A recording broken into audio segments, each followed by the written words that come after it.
علیکم، یہ میرے ساتھ 8ویں جماعت کے طلباء ہیں اور ترجمہ قرآن کی کتاب میں ان سب نے حضرت محمد صلی اللہ علیہ وسلم کی شان مبارک قرآن مجید کی آیات کی روشنی میں پڑھی ہے۔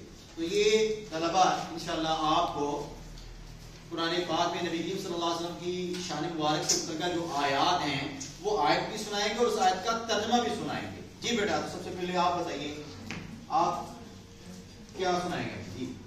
اللہ تعالیٰ نے نبی کریم صلی اللہ علیہ وسلم کو تابدار ختم نبوت قرار دیا ہے۔ ارشاد باری تعالیٰ، ما کان محمد ابا احد من رجالکم ولکن رسول اللہ وخاتم النبیین وکان اللہ بکل شیء علیما۔